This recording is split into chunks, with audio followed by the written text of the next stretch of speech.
Alrighty, so now that we've seen how to actually parse the HTML and select certain elements based off of their tag name or attributes or CSS style selectors, we're now going to talk about how we extract data out. So we have these objects, we've just been printing them so we see, the string representation. But let's say I wanted to go to, some weathersite.com and grab the temperatures. And the temperatures are always stored in divs that have a class of temp.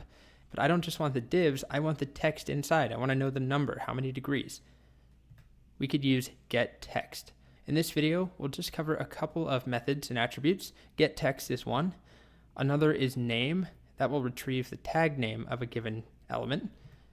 Attrs is a dictionary of attributes that we can access.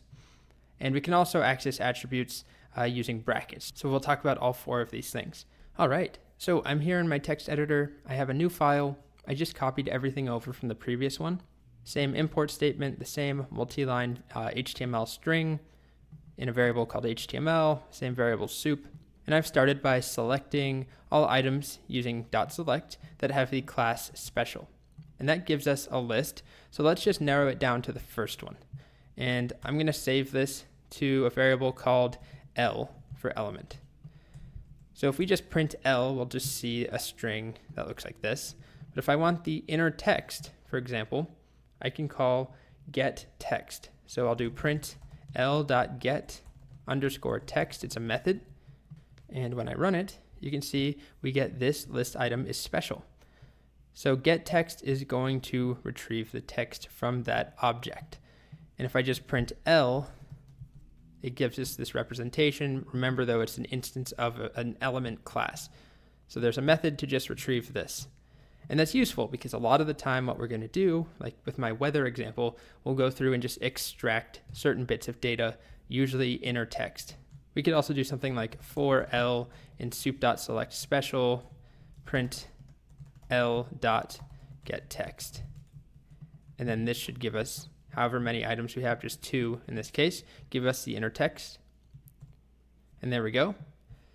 Also, let's see what happens if I move this on to an element that doesn't have inner text, like, what do we have? This right here, this meta tag. You wouldn't really do this with a class set to special, but let's see what happens. It doesn't have inner text, and I call it, and we just get nothing. And that's the way that getText behaves. Instead of throwing an error, in this case when there is no inner text, it just returns nothing. Otherwise, it will return the inner text. Next, let's continue to work with special, everything that has the class special, but I'm going to show you another thing we can access. So instead of just the text, there's also something called .name, and it's not a method. So .name should refer to the name of the tag, like li. So for everything that has class name special, we're going to print the name. And there's 3 things. It's meta and 2 li's. Let's test it. And that's what we get. Meta, li, li. Hopefully by now you can see how these start to work together. We select things we want on a page, then often you'll iterate over them and do something for each one. Extract the name, although more often than not, you're extracting the data inside. I'd say getText is really commonly used. The next thing I'll show, other than name, let's also print L.attrs, A-T-T-R-S. And this is a dictionary containing key value pairs for the attributes on each item. So let's just run it. And you can see that our meta tag had char set UT8 and a class set to special. This is a list because elements can have more than one class. I'll show you that actually. Let's give this second item a class of special and also, super special.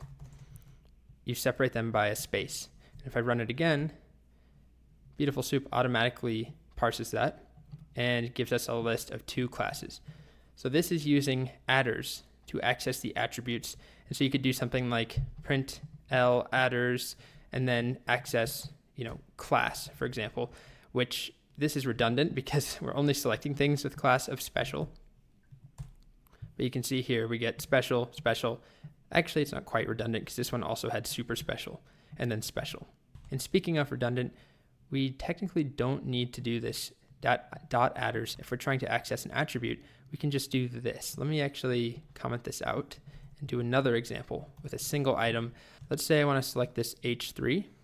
So that would be soup and we could do it .find h3. And that way we don't have to do 0 or anything because we're only getting one item using find. And then I could do .adders if I wanted to access data example like this and type it all out. Or I can use the square brackets directly on it and just do data-example. And let's save that to a variable. We'll just call it adder and then print attr. And using that syntax, you see we get yes.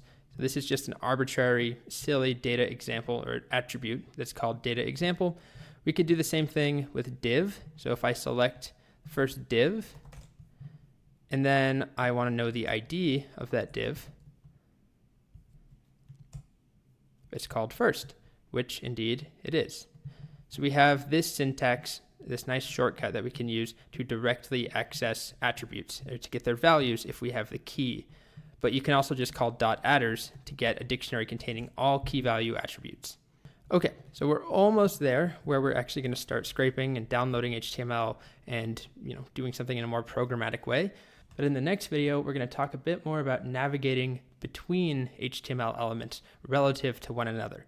So not just the tag names, not just selecting, but once I have an element, I might want to select the parent or a sibling or something like that. So we'll see how to do that. To summarize what we saw in this video, we saw getText to access inner text. We saw name to access the name of a tag, the element type. Then we saw two different ways of accessing attributes, the adders dictionary or using square brackets and the name of an attribute.